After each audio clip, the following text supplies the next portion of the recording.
तो गुरु जी के आशीर्वाद के साथ मैं ये सत्र शुरू कर रहा हूँ। तो हमने ओपनिंग हमने सुबह से सब कुछ कर लिया, स्क्रिप्ट की डिज़ाइन कर ली। कौन सी 3 चीज़ें थी? Data, fantastic, collection, selection, arrangement. Fiat car में क्या रखना है? अब सब कुछ ऐसे ही सोचना है, ओपनिंग, बॉडी, क्लोजिंग। ठीक। अब होता क्या है कि हर किसी का एक स्ट्रेंथ एरिया होता है। जब डेटा लें तो ध्यान में रखें, जैसे मैंने आपको बताया मेरा नंबर कमजोर एरिया है, तो मैं अपने कंटेंट में नंबर याद नहीं रखना चाहता कभी। तो या तो वो प्रेजेंटेशन में आ जावे, नहीं तो मैं नंबर अवॉइड कर दूंगा।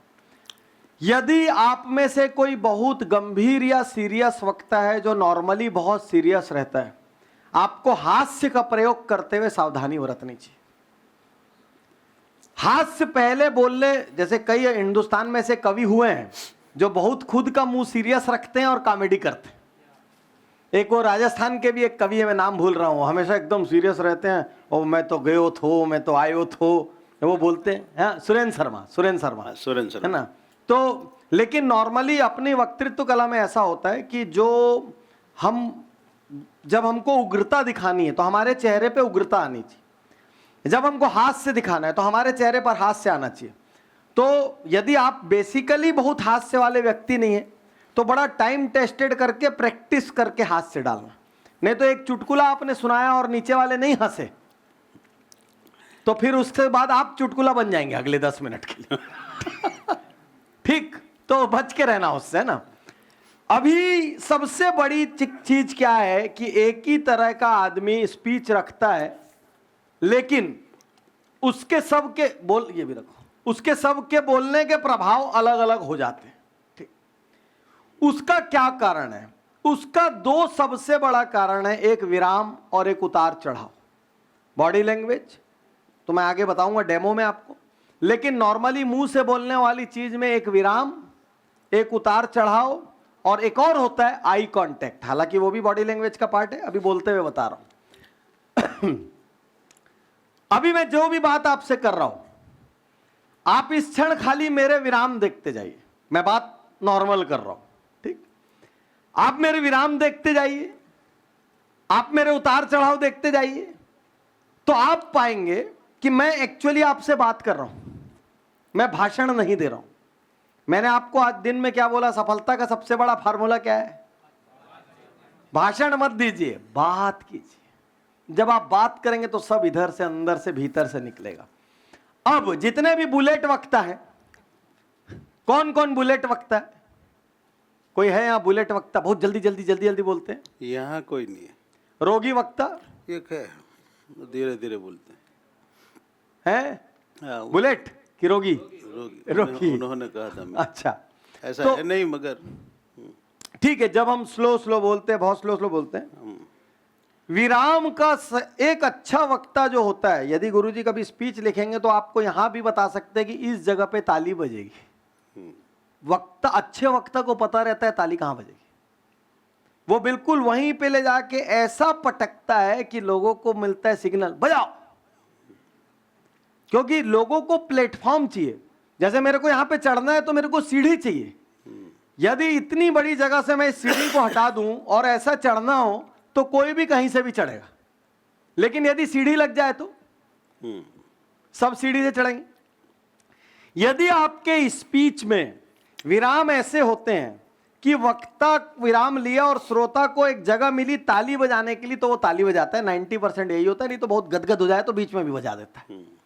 अब यहां पर एक समझने की चीज क्या है, विराम क्यों जरूरी है? जब अपन लिखते हैं तो भी कॉमा और फुल स्टॉप होता है, अदरवाइज लेखनी पढ़ नहीं पाएंगे आप। लंबा लंबा पैराग्राफ रहे हुए जिसमें कॉमा और फुल स्टॉप नहीं रहे तो आप पढ़ नहीं पाएंगे, ठीक है। उसी तरीके से बोलते हुए भी कॉमा और फुल स्टॉप आता है, बोलते हुए। उसका कारण क्या है? मुंह से बोले हुए शब्दों की 1 मिनट में आप मुंह से जितने शब्द बोल जाएंगे उतना तेजी से सामने वाले का दिमाग प्रोसेस नहीं करता। लर्नर जो होते हैं वो अलग अलग टाइम के होते हैं, slow learner, average learner, fast learner. श्रोता याद रखिए, slow learner average learner, fast learner. तो कभी आपकी क्लास भी चलती रहती होगी तो किसी को एक ही बार में समझ आ जाता है, किसी को थोड़ी देर लगाना पड़ता है, भले वो समझ के फिर पक्का कर लेता है लेकिन उसको ज्यादा वक्त लगता है। तो ऑडियंस भी ऐसी होती है, slow learner, average learner, fast learner. Fast learner तो आपके आगे आगे सोचता है, अभी इसका मतलब ये होगा, अभी इसके आगे ये बताने वाले, इस कहानी के एंड में क्या होगा, उसके चेहरे की टीवी पे पहले आ जाता है, समझ गया मैं इसका एंड क्या होने वाला है। सबका चेहरा टीवी होता है, ठीक। वो टीवी पे न्यूज चलती है, अभी आप बेकार बोल रहे हैं, अभी आप अच्छा बोल रहे हैं, ये कहानी तो मैं जानता हूं, अरे वाह गजब का, ये सब टीवी पे आता है। टेक्निकली, साइंटिफिकली मुंह से शब्द जो हम बोलते हैं वो हम ज्यादा बोलते हैं और सुनने वाले का दिमाग कम प्रोसेस करता है, और यदि स्लो लर्नर हो तो और कम प्रोसेस करता है, ठीक। तो इसलिए हमको रुक रुक के उसको प्रोसेस करने की जगह। तो जब आप ऐसा आधे में छोड़ देंगे बीच से, तो सामने वाला उस वाक्य को, देखिए आप वही कर रहे हैं, आपको पता है आप पब्लिक स्पीकिंग में बैठे हैं तो भी आप कर रहे हैं, क्योंकि बाय डिफॉल्ट ये ह्यूमन नेचर है पूरा करने का, ठीक। तो अब हम विराम की बात करते हैं। 3 प्रकार का विराम होता है। एक को बोलते हैं स्मॉल पॉज। स्मॉल पॉज मतलब लघु विराम, ठीक। तो अभी मैं अपनी बात कर रहा हूं, आपको क्या लगता है मैं स्मॉल पॉज ले रहा हूं? अभी कहां लिया मैंने इस लाइन में? आपको क्या लगता है, क्या मैं स्मॉल पॉज ले रहा हूं? कहां पे आता है पॉज? लगता है के बाद पॉज आया। मैंने आपको सोचने का मौका दिया, आपको एंकर किया, आपको भटकने नहीं दिया, ठीक है, ये हुआ स्मॉल पॉज। यदि किसी की भाषा में स्मॉल पॉज नहीं है तो वो स्पीकर के रूप में फेल हो जाएगा, क्योंकि सबसे जरूरी जिसको बोलते हैं ना खाने में रोटी सब्जी, स्मॉल पॉज। मध्यम विराम, मिड पॉज। क्या मैंने अभी मिड पॉज लिया? मध्यम विराम, क्या हुआ ये? मिड। मैंने अभी मिड पॉज लिया।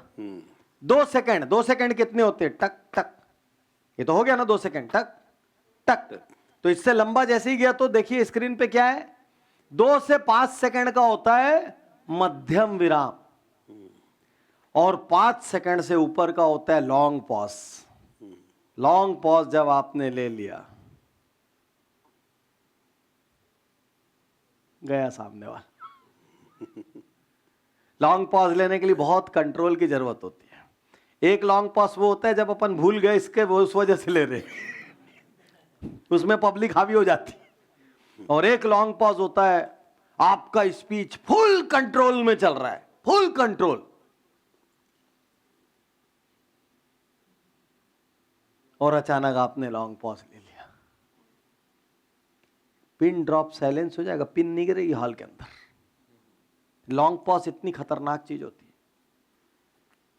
तो जब कोई बहुत महत्व की बात बतानी हो, जब कोई बहुत चिंतन की बात बतानी हो, जब कोई बहुत महत्वपूर्ण बात बतानी हो, तो मीडियम पॉज, या और ज्यादा महत्वपूर्ण बात है, बहुत सामने वाले को सोचने पे मजबूर ही कर देना है, तो वहां होता है लॉन्ग पॉज, ठीक। तो कितने पॉज हुए? 3। Small pause, medium pause, long pause.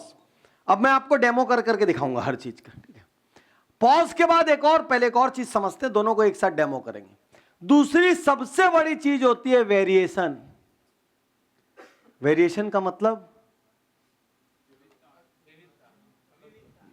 Variation में एक तो विविधता, कंटेंट साइड में चले गए है ना, अपन इस वेरिएशन को समझते दबाव शब्द से, ऊपर दबाव लिख दिया, प्रणव, दबाव। दबाव, दबाव का मतलब प्रेशर, उठाया गिराया, उठाया गिराया। तो जितना आप दबाव ऊपर नीचे करेंगे, तो आपको लास्ट टाइम मैंने एक कविता सुनाई थी, जब मैं दोपहर को संतों का लेक्चर करता, मैं उसी कविता में दबाव के साथ खेलता हूं। हे मां ज्ञानदायिनी न ज्ञान दो, हे मां ज्ञानदायिनी न ज्ञान दो, जो ज्ञान दो तो ज्ञान है, इसका न तुम हमें ज्ञान दो। जो ज्ञान दो तो ज्ञान है, इसका ना तुम हमें, ज्ञान दो। जो ज्ञान का तुम ज्ञान दो, तो न ज्ञान पर अभिमान दो। जो ज्ञान का तुम ज्ञान दो, तो न ज्ञान पर अभिमान अभिमान दो। अब क्या हो रहा है इसमें? अब इसी को प्लेन बोलते हैं, ठीक है, इसी को। तो मैं चाहता हूं आप में से 5-7 लोग इसको लिख लो, आपको 2 मिनट लगेगा। हे मां ज्ञानदायिनी, अब कोई देखेगा नहीं, उसको चेक नहीं करेगा, आपको बोलने के लिए लिख लो बस आप। हे मां ज्ञानदायिनी, ना ज्ञान दो, ना ज्ञान दो। हे मां ज्ञानदायिनी, ना ज्ञान दो। जो ज्ञान दो तो ज्ञान है, इसका न तुम हमें ज्ञान दो। जो ज्ञान दो तो ज्ञान है, इसका न तुम हमें ज्ञान दो। जो ज्ञान दो तो ज्ञान है, इसका न तुम हमें ज्ञान दो। ठीक, अब मेरे को एक कॉर्डलेस माइक चाहिए, 1 हो 2 हो। प्रणव आ जाओ फील्ड पर, एक आध वॉलेंटियर आ जाएंगे प्लीज। हाँ ठीक है, मैं चाहता हूं कि इसको कुछ लोग खड़े होके बोले और देखें इसमें आप प्रेशर वेरिएशन के साथ क्या कर सकते हैं। चलिए, कौन ट्राई करना चाहेगा? कोई दिक्कत नहीं है ना, फेल होंगे क्या फर्क पड़ता है, अच्छा बोलेंगे खराब बोलेंगे सब। हे मां ज्ञानदायिनी, ना ज्ञान दो। जो ज्ञान दो वो ज्ञान है, इसका न तुम हमें ज्ञान दो। आप खाली फर्क देखते जाना, लाइन सेम है, देख लिया। और इम्पैक्ट का फर्क कितना ज्यादा आ रहा है। हाँ चलिए। हे माँ ज्ञानदायिनी, ना ज्ञान दो। जो ज्ञान दो तो ज्ञान है, इसका न मुझे ज्ञान दो। हाँ जी।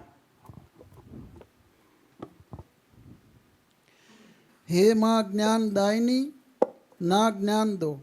जो ज्ञान दो तो ज्ञान है, इसका न तुम हमें ज्ञान दो। हे मां ज्ञानदायिनी, न ज्ञान दो। हे माँ ज्ञानदायिनी, ना ज्ञान दो। जो ज्ञान है, जो ज्ञान दो तो ज्ञान है, इसका न तुम हमें ज्ञान दो। अब देखिए लाइनें वही 2 है, कितना चेंज हुआ इम्पैक्ट में। बहुत चल हुआ। तो इसीलिए प्रैक्टिस जरूरी है। मतलब कितना भी अच्छा आपको स्पीच लिख के दे दिया जाए, गुरुजी यदि विराम के साथ अच्छे से नहीं खेले, नहीं खेल, उतार चढ़ाव के साथ यदि अच्छे से नहीं खेले, ठीक है, जैसे आपने एक टोन में बोला, जब तक उसको आप प्रैक्टिस नहीं करेंगे और ऊपर उठाऊं पटकू उठाऊं पटकू उठाऊं पटकू, तो कितने तरीके हो सकते। हे मां ज्ञानदायिनी, न ज्ञान दो। जो ज्ञान दो तो ज्ञान है, इसका न तुम हमें ज्ञान दो। ठीक, अब मैं इसकी पहली लाइन उठाता हूं, बाकी पूरे को गिराता हूं, या पहले को गिराता हूं। हे मां ज्ञानदायिनी, न ज्ञान दो। जो ज्ञान दो तो ज्ञान है, इसका न तुम हमें ज्ञान दो। अभी मैंने क्या किया, पहले को गिराया, अब मैं पलट देता हूं इसको, पहले को उठा देता हूं। हे मां ज्ञानदायिनी, न ज्ञान दो, पूरे दूसरे को गिरा देता हूं। जो ज्ञान दो तो ज्ञान है, इसका न तुम हमें ज्ञान दो। अब पहले को उठाता हूं, दूसरे को गिराता हूं, तीसरे को उठाता हूं। हे मां ज्ञानदायिनी, न ज्ञान दो। जो ज्ञान दो तो ज्ञान है, इसका न तुम हमें ज्ञान दो। खेल है, खेल है। क्रिकेट में 60 मारते हैं, जैसी बॉल मिली मारे, कोई उसी को स्क्वायर कट मार रहा है, कोई लेग ग्लांस, कोई स्ट्रेट, खेल है। लेकिन आपको इस खेल को खेलना पड़ेगा। यदि आप सोचोगे सीधे सीधे बोल दूं तो बीच के प्रवचन में चल जाएगा, बॉडी में चल जाएगा, लेकिन ओपनिंग और क्लोजिंग में पूरा स्पेशल इफेक्ट चाहिए रहता है। कहानी में स्पेशल इफेक्ट चाहिए रहता है। कहानी में वक्ता को उतना ही रस आना चाहिए, तब जाके श्रोता को रस आएगा। और वो रस सिर्फ मुंह से नहीं आता, पूरी बॉडी से आता है, रोम रोम से आता है, आह्लादित तो उठता है आदमी, अंदर से निकलता है एकदम खुश हो जाता है, गदगद हो जाता है चेहरा। तो पहले तो सुनते सुनते गदगद होना पड़ेगा, मुस्कुराइए। सुनते सुनते पहले गदगद गदगद गदगद होना भी स्वभाव होता है हमारा, नहीं तो तमाम सुख सुविधा के बीच भी आदमी दुखी रह जाते हैं। तो अब हम देखते हैं कि प्रेशर क्या बोलता है। तो यहां पर पेज 91 में हम लोगों ने यहां पर देखिए, हम लोग एक 3P टेक्निक बोलते हैं कि जब किसी चीज पे प्रेशर देना हो तो उसके पहले थोड़ा सा पॉज ले लीजिए। जैसे मैं आपको उदाहरण देता हूं। दोस्तों, कुछ पंक्तियां हैं जिन्होंने मेरे जीवन को बहुत ज्यादा प्रभावित किया। आज उन पंक्तियों में से एक बहुत खास पंक्ति, बहुत खास छंद जो मेरे रोम रोम में रचा बसा है, आज वो मैं आपको सुनाने जा रहा हूं। हे मां ज्ञानदायिनी। अच्छा, अभी पॉज हुआ? कहां पे हुआ? दायिनी। सुनाने जा रहा हूं क्योंकि उसके बाद में हे मां ज्ञानदायिनी पे प्रेशर डाल रहा था, तो प्रेशर के जस्ट पहले मैंने पॉज लिया। ठीक है, पॉज लेने से आपको पता चला कुछ खास आने वाला है, समथिंग इज कमिंग। ठीक, देन आई स्टार्टेड अगेन, और विथ प्रेशर। तो कोई इधर उधर देख रहा होगा तो अचानक अलर्ट हो जाएगा, पॉज प्लस प्रेशर के कॉम्बिनेशन। यदि पॉज और प्रेशर एक साथ आ गया तो ऑडियंस कभी इधर उधर नहीं देख सकती, उसकी मजबूरी आप ही को देखना। वो कहीं भी ध्यान उसका रहे, खट से सामने आ जाएगा।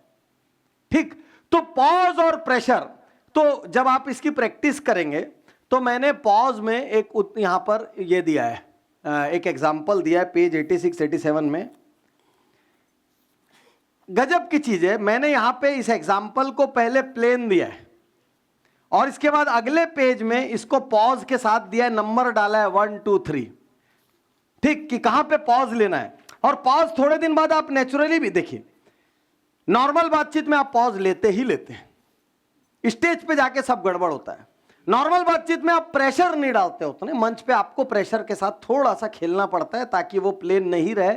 नॉर्मल बातचीत में आप प्रेशर नहीं डालते, नहीं तो बातचीत नाटकीयता हो जाती है, ड्रामा हो जाता है। अब मैं एक लाइन आपको सीधा बोल के बताता हूं, फिर इसी में से बता रहा हूं एग्जाम्पल, क्योंकि बाद में आपको इसका गुजराती भी मिलेगा, हिंदी भी मिलेगा, आप इसी से प्रैक्टिस करेंगे। मैं सीधा बोल रहा हूं। पहले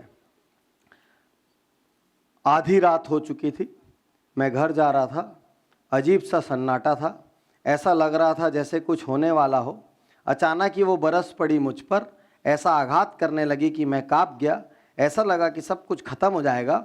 मैं बचने के लिए इधर उधर भागने लगा, लेकिन जाता भी कहाँ। उफ, वो काली रात, वो घनघोर बारिश मेरी जान लेने आई थी। This is without pause. थोड़े बहुत पॉज थे इसमें, स्मॉल पॉज थे, क्योंकि मेरा नेचर है, मैं लूंगा ही। मैं मतलब अचानक बिना पॉज के नहीं बोल सकता, मेरा स्वभाव है। अब इसी के अगले पेज पे प्रेशर का तरीका दिया गया, प्रेशर कैसे डालेंगे। ठीक, अब मैं प्रेशर के साथ पॉज के साथ बोलता हूं। अब मैं प्रेशर पॉज का तरीका दिया गया। आधी रात हो चुकी थी, मैं घर जा रहा था, अजीब सा सन्नाटा था, ऐसा लगा जैसे कुछ होने वाला हो। अचानक ही वो बरस पड़ी मुझ पर, ऐसा आघात करने लगी, मैं कांप गया। ऐसा लगा सब कुछ खत्म हो जाएगा।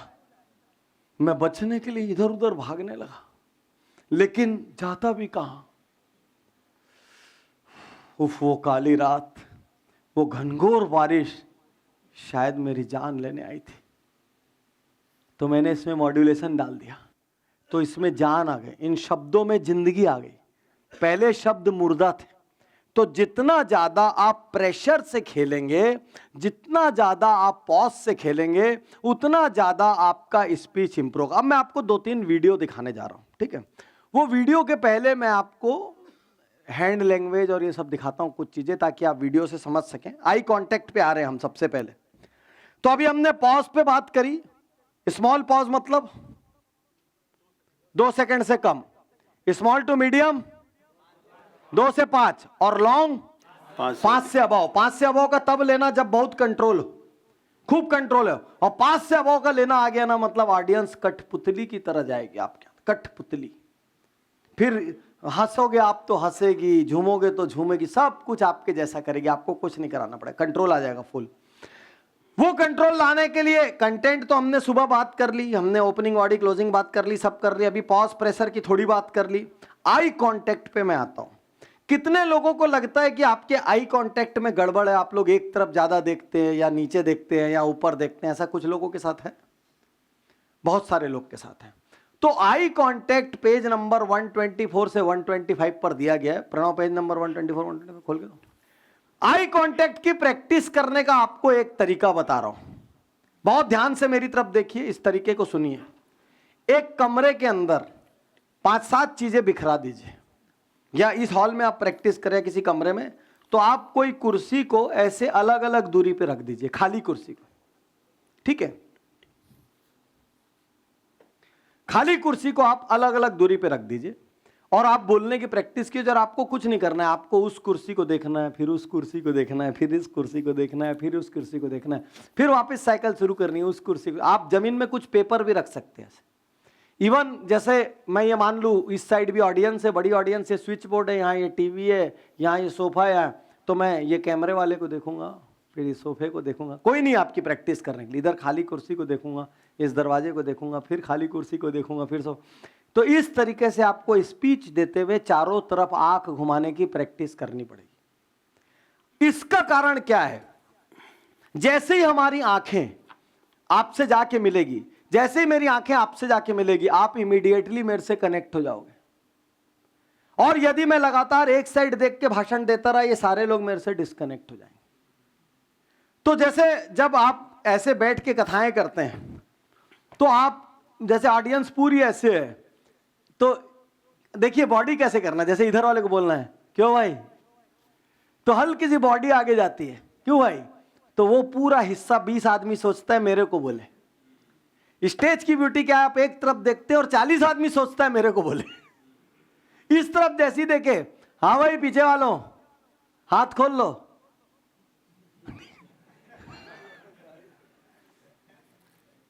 अच्छा कभी किसी का हाथ बंधा भी नहीं है तो भी बोल दिया हाथ खोल लो, तो भी 10-5 लोग हंसी लेंगे।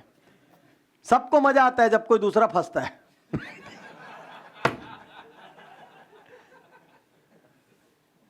ठीक, तो जब आप हल्के से ऐसे कैसे ऐसे हैं, जैसे कथा आप सुना रहे बीच में, और कथा सुनाते सुनाते कोई ऐसा है, क्यों भाई करते हो कि नहीं ऐसा ही, अब इतना किया इस तरफ, तो 30-40 लोग ऐसा ऐसा आपको करते मिलेंगे, सबको लगता है मेरे को बोल रहे। तो आई कांटेक्ट का रूल क्या है, इधर देखना है, इधर देखना है, और बड़ी ऑडियंस है तो पीछे ऐसा किए गर्दन उठा के, हाँ भाई, तो ऐसा करने से पूरा पीछे कवर हो गया। तो ये प्रैक्टिस जब कभी जिसको भी आई कांटेक्ट की प्रॉब्लम है, मान लीजिए आप इसी हॉल को यूज कर रहे हैं प्रैक्टिस के लिए, 2-3 कुर्सी यहां डाल दी, एक कुर्सी उस कोने में डाल दी, एक कुर्सी उस कोने में डाल दी, और अब आपको एक एक करके उन सारी कुर्सियों को देखना है और स्पीच देना है। 2-4 बार के अंदर आपको इस चीज की प्रैक्टिस आ जाएगी। जो नया वक्ता हो, बहुत घबराता हो, ठीक, ऑडियंस में बहुत दुष्ट किस्म के चेहरे भी होते हैं जो यूं सीरियस हो जाते हैं, या आपके सामने कहीं और आप ही के सामने मोबाइल चलाते रहेंगे, कुछ करते रहेंगे, आप डिस्टर्ब हो जाओगे उससे। तो आपको हेलो हेलो हेलो, तो आपको उन जो नए वक्ता है उनके लिए कह रहा हूं, आपको ना ऑडियंस में कुछ फ्रेंडली फेस छाटने होते। कौन से वाले फ्रेंडली फेस, क्या बोल, ऐसे ऐसे नहीं करते रहते जो कल बता रहा था मैं, सब होता है फ्रेंडली फेस नहीं होते कई लोग को, उनको कुछ भी बोलो ऐसे ऐसे ही करते रहते। समझते कुछ नहीं हो। फ्रेंडली फेस ऐसा होता है, वो 2-4 फ्रेंडली फेस को छाट लेने का नए नए, और उन्हीं की तरफ देखो, आपको लगता रहेगा भाषण अच्छा जा रहा है।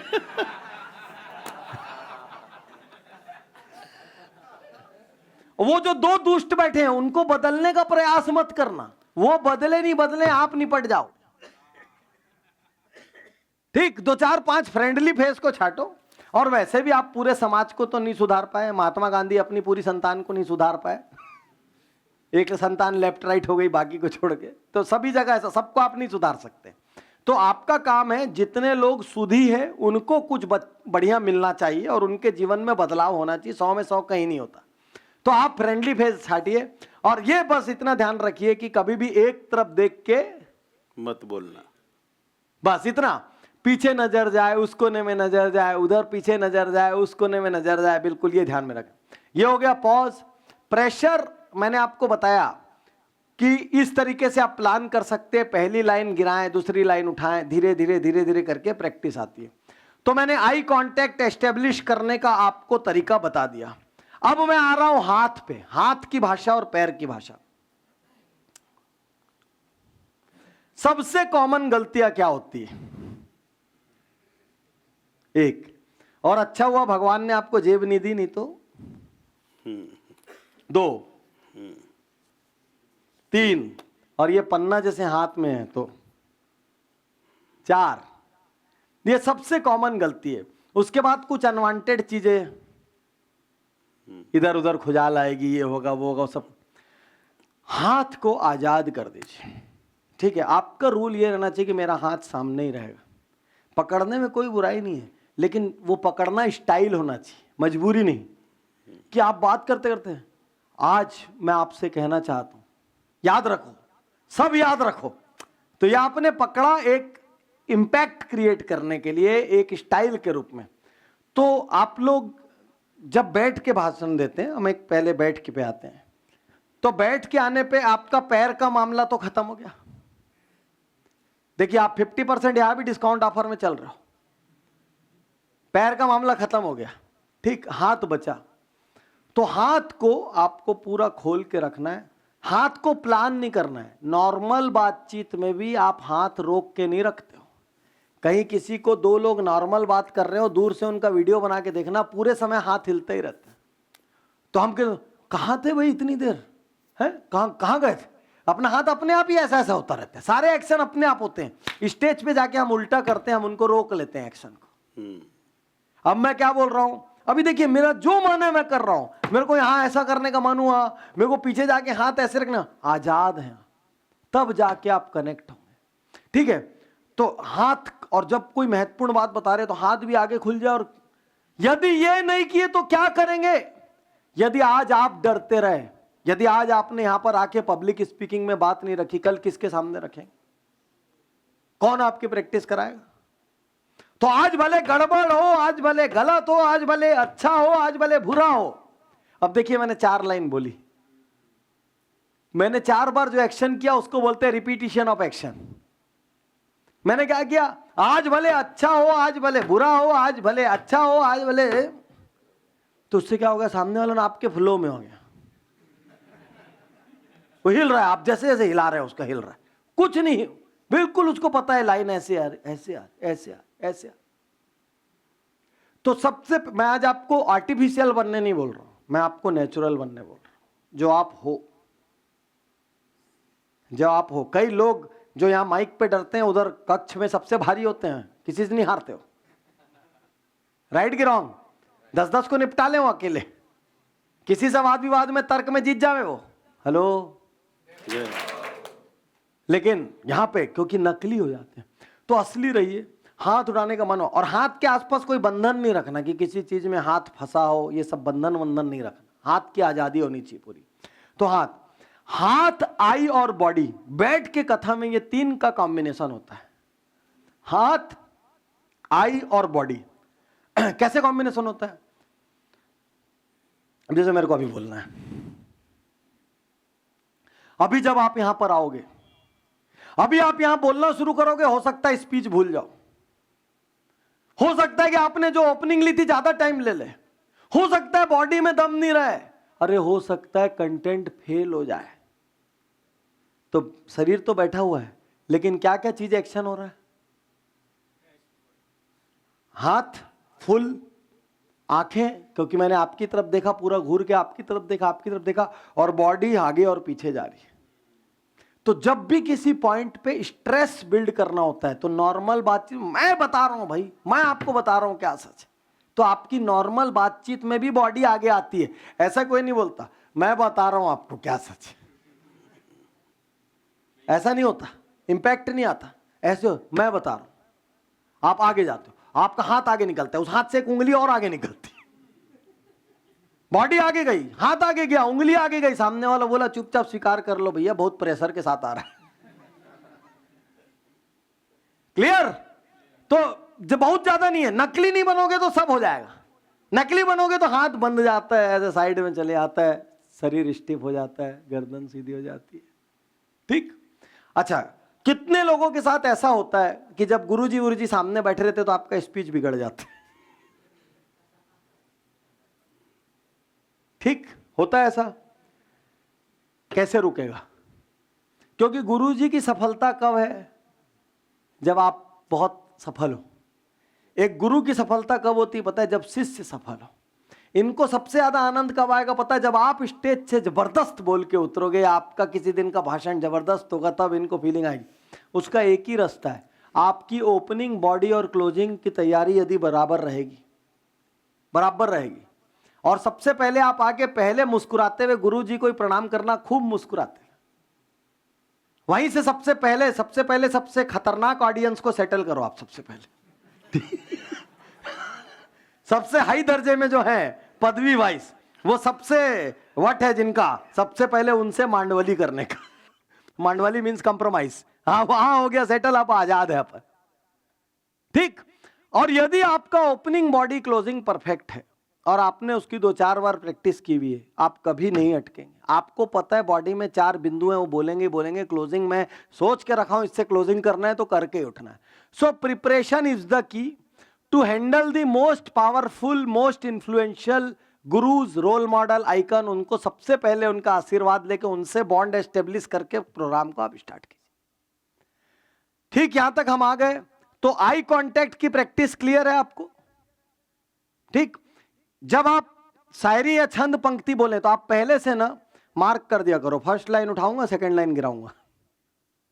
प्रेशर में अभी आप मार्क कर देना दिमाग में, जैसे नॉर्मली छंद अपने कैसे होते हैं, ठीक है। जैसे अब एक छंद सुनाते हैं, बुरा जो देखन मैं चला, बुरा जो देखन मैं चला, बुरा ना मिलिया कोई, अरे जो जगह ढूंढा आपना, मुझसे बुरा ना कोई। तो मैंने पहला वाला उठाया, 3 को गिरा दिया। आप पहली लाइन भी उठा सकते हो, तो आप शुरू से सोच के जाएंगे, 1 उठाऊंगा 1 गिराऊंगा। थोड़े दिन बाद ये आपकी नॉर्मल आदत में आ जाएगा, उठाना और गिराना, प्रेशर और वेरिएशन, ये आपकी नॉर्मल आदत में आ जाएगा। शुरू में आपको थोड़े दिन प्लान करना पड़ेगा कि 1 उठाऊं। तो आज रात को यदि ओपनिंग में कोई शायरी लेके आएगा तो आपको पहले से सोच के आना पड़ेगा, मैं ये उठाऊंगा और ये गिराऊंगा। क्लियर? कल सुबह भी जो लाएगा वो सोच के आएगा, मैं ये उठाऊंगा ये गिराऊंगा। तो ये क्लियर हो गया, आई कांटेक्ट क्लियर हो गया, हाथ की भाषा मैंने आपको बोल दी, पूरी तरीके से आजाद रहना है। पैर, जब पोडियम रहता है, ठीक, तो अक्सर वक्ता कल्ती क्या करते हैं, ऐसे आएंगे और ऐसा। मैं आज आप लोग ऐसा नहीं करते होंगे, मैं नॉर्मल की बात कर रहा हूं, मतलब अपना शरीर का वजन नहीं संभल रहा है तो यहां रख दी। मैं आज आपसे कहना चाहता हूं, ठीक। तो एक्चुअली पोडियम का इस्तेमाल कैसे होता है कि आपने यहाँ पे सामने रख दिया, तो मैंने आज आपको बताया था ना सामने रख के कैसे बोलना कि ऑडियंस को भी पता नहीं चले कि पढ़ लिया, ठीक। और आपका हाथ पोडियम में ना यहाँ साइड में जाता है, ठीक है। एकदम याद रखना, पोडियम में हाथ ऐसे नहीं रखाता है। जब आपका पोडियम में हाथ रखना और पावरफुल स्पीकर, आज आपसे मैं बोल रहा हूं, यदि आपने आज बोलने की हिम्मत नहीं दिखाई, यदि आपने आज यहां बोलने की हिम्मत नहीं दिखाई, तो कल अफसोस होगा, यार काश बोल दिया होता, पक्का अफसोस होगा। तो आदमी पोडियम पे जो अच्छा वक्ता रहता है वो खाली एज को पकड़ता है, एज।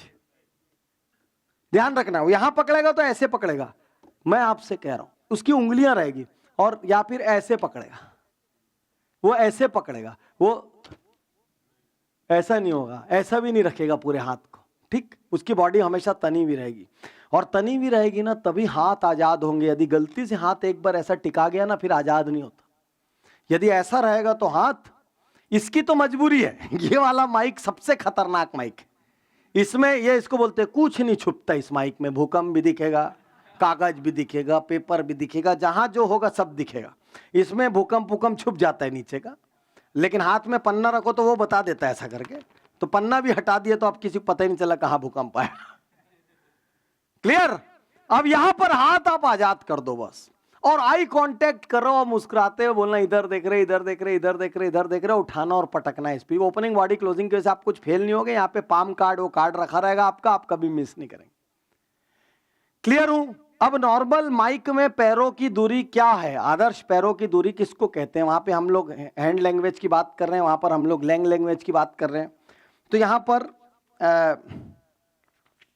पैरों की दूरी तो 10 से 12 इंच, 10 to 12 इंच की दूरी को आइडियल कहा गया है। जैसे कई लोग ऐसा बहुत फैला के खड़े हो जाते हैं, उनका स्वभाव है फैला के खड़ा होना थोड़ा। आप देखना आपके यहाँ भी ऐसे भी कई वक्ता आते रहते होंगे, तो आप देखिएगा वक्ता बहुत किस्म की गड़बड़ी करते हैं। तो कई बार ऐसे पैर फैला के खड़े हो जाते हैं, इतना फैला देंगे कि भैया नीचे से निकल जाओ। कई लोग एकदम चिपका देंगे। ठीक, तो पैर 10 से 12 इंच की दूरी, उतनी दूरी कि शरीर उठा सके, नहीं तो आप हाथ का एक्शन नहीं कर पाएंगे। जैसे आप टेढ़ा मेढ़ा खड़े रहेंगे तो हाथ अटक जाता है उसमें। जब बॉडी फुल्ली बैलेंस होती है तभी आपके हाथ का एक्शन हो सकता है। अच्छा, मैं आपसे एक सवाल करता हूं, क्या स्पीच देते वक्त आगे पीछे होना चाहिए? ऐसे ही पूछ रहा हूं, सामान्य, क्या आगे पीछे होना चाहिए? एक वक्त पर होना चाहिए, जब आपको कोई बात को प्रेस करना हो, खास जैसे अपने बात करें। और अच्छे से बता दूं आपको, अच्छे से बता दूं, यदि आज नहीं किए ना, बहुत मुश्किल है। सब आप समझ लो, आप भी समझ लो, आप भी समझ लो, तो मेरा एक पैर उस बात को पुश करने के लिए आगे आ रहा है। ठीक, तो मेरा एक पैर पुश करने के लिए आ गया है, मेरा एक हाथ पुश करने के लिए आ गया, और मेरी एक उंगली बाहर निकली ना, मैं 50% बॉडी लैंग्वेज से खेल गया वहां स्पीच। क्लियर है? तो बस अभी ये तो सब जानकारी के लिए, अपने को तो स्पेशलिस्ट अभी बनना नहीं है। अभी तो सिंपल रूल ये, दोनों हाथ खोल के बात करनी है। अच्छा, संत हो आप, तो संत ना बहुत loud body language normal level पे यूज नहीं कर सकते, या नहीं करते एकदम बार बार उग्र दल वाली। कोई खास दिन तो आपकी जो हाथ की भाषा होती है वो जनरली आपके शरीर के 2-4 इंच बाहर तक ही जाती है। हम लोग ऐसा ऐसा भी करते हैं, ये आप बार बार नहीं कर सकते आप लोग, तो है ना, क्योंकि आपकी कथाएं रोज है। जैसे हमारे को कोई ऑकेजनली 2 घंटे के लिए बुला रहा है, तो हमको उस 2 घंटे में उसको सारे ड्रामे दिखाने, आपको रोज कथाएं करनी है, आप रोज नहीं कर सकते। तो आपके जो हैंड मूवमेंट है नॉर्मली लिमिटेड रहेगा, और जब आप कोई विस्तार, पूरी धरती का कल्याण, जब जब विस्तारवादी बात हो, अरे पूरे मानव समाज को प्रसन्न करना है, तो ये दोनों हाथ उठना चाहिए कि पूरी धरती आ गई मेरे अंदर। क्लियर? अब आप सोचो, पूरे मानव समाज को प्रसन्न करना है, या पूरे मानव समाज को प्रसन्न करना है, पूरे मानव समाज को प्रसन्न करना है, पूरे मानव समाज को प्रसन्न करना है, पूरे मानव समाज को प्रसन्न करना है, पूरे मानव समाज को प्रसन्न करना है, पूरे मानव समाज को प्रसन्न करना है। किसमें सबसे ज्यादा इंपैक्ट? विस्तार, विस्तार। जब जब आप मानव मात्र के कल्याण की बात है, स्वर्ग की बात, भगवान की बात, ईश्वर की बात, प्रकृति की बात, तब तब विस्तार होना चाहिए। संतों को विस्तार की जरूरत होती है। जब आप समाज कल्याण की बात करें, कोई बड़ा मिशन मुहिम चलाए, विस्तार की जरूरत होती है। ठीक, तो आई कांटेक्ट हुआ, हैंड लैंग्वेज हुआ, लेग लैंग्वेज हुआ। अब ये माइक से दूरी का कैसा करेंगे, तो हम यहाँ पे आगे बढ़ते हैं। बहुत छोटी छोटी चीजें हैं। तो आई कांटेक्ट में एक क्षण के लिए देख लेते हैं, स्क्रीन पे आ रहा है। सबसे बड़ी गलतियां क्या है? ज्यादा ऊपर देखना, ये कॉमन सबसे बड़ी गलतियां है। ज्यादा नीचे देखना, पेपर को देखना, ये सब मैं आपको बता चुका हूं। एक ही तरफ देखना, नेगेटिव लोगों को देखना, और बहुत तेजी से नजरें फिराना, एकदम अस्थिर टाइप का होता है, जल्दी जल्दी जल्दी देखना। जैसे बोलते हैं ना, भाई मैं आपको देखा हूं तो एक क्षण निहार तो लूं, है एक क्षण संपर्क तो हो जावे, क्यों भाई, है एक क्षण संपर्क तो हो जावे, तो निहार तो लूं। तो आप एकदम याद रखिए, ये गलतियां, यदि ये गलती है तो हमको अवॉइड करना है। इसकी प्रैक्टिस करने का तरीका वही 6 कुर्सी बिखेर के अलग अलग लेवल पर, ये इससे इसकी प्रैक्टिस हो जाएगी। तो यहाँ पे मैंने लिखा है, एक कमरे में कुछ सामान फैला दीजिए, उन सामानों को और दीवार पर टंगी चीजों को श्रोता मानिए, सामने खड़े होकर अपना भाषण शुरू कीजिए, हेलो। उन सभी सामानों को एक एक करके देखिए, हेलो। सामान पर अपनी नजर 2-4 सेकंड के लिए स्थिर कीजिए, ऐसे जल्दी जल्दी नहीं। जैसे मैंने आपको देखा, कभी कभी मेरे मन में विचार आता है, मैं वक्ता कैसे बना? मैं तो डॉक्टर था, मेरा हॉस्पिटल था, 8 असिस्टेंट डॉक्टर थे, रोज खाली जेब जाता था, जेब भर के लाता था, 10-10 दिन की वेटिंग थी, लोगों को ठीक। तो वक्ता कैसे बना? अरे कौन छोड़ता है पीक पे करियर? तो अब मैं आपको एक एक को देख रहा हूं, एब्जॉर्ब कर रहा हूं, 2 सेकंड रुक रहा हूं, जल्दी जल्दी जल्दी नहीं करना है। तो विभिन्न दूरी की वस्तुओं पर नजरें टिकाकर अभ्यास करना है। ठीक, आई कांटेक्ट एक ऐसी चीज है जो बिना अभ्यास के नहीं सही हो सकती। यहां क्लियर हूं? कोई सवाल? ठीक। हैंड लैंग्वेज में जैसे कॉमन लोग की गलती होती है हाथ जेब में जाना, और ये कई लोग तो पेन लेके चले आते हैं तो वहीं पे खटखट खटखट शुरू हो जाता है उनका। गजब है कई लोगों को बाल ठीक करने की प्रॉब्लम रहती है, ऐसे करेंगे ऐसे करेंगे। आप लोग ये सबसे सेफ हैं। पैंट ऊपर खिसकाना, आपको पता है रिसर्च में गुरुजी सबसे कॉमन प्रॉब्लम पैंट ऊपर खिसकाना लिखी गई है स्टेज पे। ठीक। शर्ट की क्रीज ठीक करना, ऐसे करते रहेंगे बार बार, या गर्दन खुजलाना, ये सबसे कॉमन गड़बड़ी की भाषाएं हैं। तो लेग लैंग्वेज क्या कहता है? सीधे खड़े हो। हैंड का मैंने आपको बता दिया, हैंड में मैं आपको आजादी दे रहा हूं। जब ऊपर जाने का, जब आसमान की बात करें, पहले हैंड को करता हूं फिर लेग को। हैंड में जब आसमान की बात करें ऊपर की ओर हाथ जाना चाहिए। जब ऊंचाई की बात करें, जब सफलता की बात करें ऊपर की तरफ, नजरें ऊपर अनंत में जानी चाहिए। विस्तार की बात करें तो दोनों हाथ नीचे की तरफ नहीं उठना चाहिए। विस्तार में किधर उठेगा? देखिए, यदि मैं आपको बोलूं दोनों हाथ फैलाना है, आप तो नीचे भी फैला सकते हैं, तो नीचे कब फैलेगा? चलिए बताइए, कब फैलेगा? फैलेगा जब विनम्रता बतानी हो, निर्मानी भाव बताना हो। हाँ, और पतन बताना हो। हाँ, एक पतन दिन बताना। कितने नीचे जाएंगे हम, कितना गिरेगा ये समाज है, कहां तक हम निर्दयी होंगे हैं, कितने निर्दोष जीव जंतुओं की हत्या करेंगे, कितना बढ़ेगा ये मांसाहार। वो गिरते गिरते बिल्कुल गिर गया।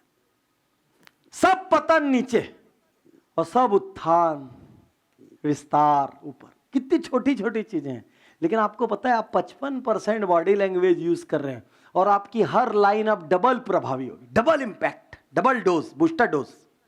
ठीक। नीचे अब यही पलट दो, ये सारी पृथ्वी को प्रसन्न बनाना है। मजा ही नहीं आता मेरे को बोलने में, मजा नहीं। मानव मात्र को प्रसन्न करना है। अब इसी को मानव मात्र को प्रसन्न करना है। भगवान से मांग रहे हो, भले कितने भी देवता पाताल लोक में रहते हो, लेकिन भगवान को जब भी देखना रहता है आदमी आसमान में ही दिखते हैं। ठीक। तो हमने हाथ पे लाया एक, तो हाथ को पहले तो अपने को नॉर्मल रखना है। कभी कभी मैं आपसे, देखिए बहुत मजेदार आपको चीज बता रहा हूं, इंपैक्ट कैसे क्रिएट करना। मैं आपसे कहता हूं स्वामी जी, आपसे, और आपसे पीछे आपसे भी कह रहा हूं स्वामी जी, यदि नहीं बदले ना बहुत गड़बड़ हो जाएगा। अभी ऐसे उंगली किया, ऐसे उंगली किया तो इधर के 4-5 अलर्ट, ऐसे उंगली किया इधर के 4-5 अलर्ट। इसको ज्यादा इंपैक्ट क्रिएट करने के लिए लाउड, अभी मैं आपको एक अमिताभ बच्चन का स्पीच दिखाने वाला हूं, मैं आपको एक नाना पाटेकर का स्पीच दिखाने वाला हूं, क्योंकि ये लोग भी पूरी प्रैक्टिस करते हैं। अमिताभ बच्चन ने उस स्पीच के लिए 100 रिटेक दिए होंगे, 100 रिटेक, फाइनली उसको प्रभाव लाना था करके। ठीक। तो ये जितने भी हीरो लोग हैं ना, ये स्पीच से बहुत घबराते हैं। पिक्चर में जब स्पीच का पार्ट आता है तो चेहरे पे फोकस हो जाता है, पूरा माइक, पूरा कैमरा, और बिल्कुल पूरे इंप्रेशन इंपैक्ट साथ में आना चाहिए। तो बहुत सुंदर आपको स्पीच दिखाऊंगा, अभी वीडियो दिखाने वाला हूं, मजा आ जाएगा आपको। तो हाँ, हैंड लैंग्वेज क्लियर। तो हाथ का विस्तार, जब नॉर्मल बात कर रहे हैं तो यहीं पे घूम रहा है, जब पतन की बात कर रहे हैं तो नीचे जा रहा है। ठीक। जब प्रभु की बात, प्रार्थना की बात, विस्तार की बात, संसार की बात कर रहे हैं तो ऊपर जा रहा है। अच्छा, बहुत दिल से कोई बात कहना है ना, तो आपको मैं एक फर्क दिखाता हूं। मैं आज आपको अपने दिल से एक बात कहता हूं। ठीक। मैं शब्द सेम रखूंगा, और मैं आज आपको अपने दिल से एक बात कहता हूं। क्या प्रभाव में कुछ फर्क आया? दिल बोलते वक्त दिल पे हाथ रख दिए। मेरा तो कभी कभी सिर चकरा जाता है। देखिए हम, मेरा तो कभी कभी सिर चकरा जाता है, मेरा तो कभी कभी सिर चकरा जाता है। तो यदि आपने उस पार्ट को छू दिया ना, डबल इंपैक्ट। अब मैं जितना बता रहा हूं ये आप सब याद नहीं रख पाएंगे, जो धीरे धीरे करके आपको चीजें याद आएगी। दिल से बताना है तो, जैसे अपन बोलते हैं मिल के रहेंगे तो सफल होंगे। अब मिल के रहेंगे तो सफल होंगे। सर आप देखो मेरी टोन 100% सेम रखूंगा मैं, 100% चेंज नहीं करूंगा। देखिए हाथ नीचे, मिल के रहेंगे तो सफल होंगे, मिल के रहेंगे तो सफल होंगे, मिल के रहेंगे तो सफल होंगे, मिल के रहेंगे तो सफल होंगे। इनफैक्ट जब मैं ऐसा कर रहा हूं ना, मेरी टोन भी बदल जाएगी, मेरे अंदर से आएगा मिल के रहेंगे। दिखाई दिया वो। ठीक, तो याद रखिए जो जो बॉडी पार्ट की बात हो रही है उसको छू दीजिए।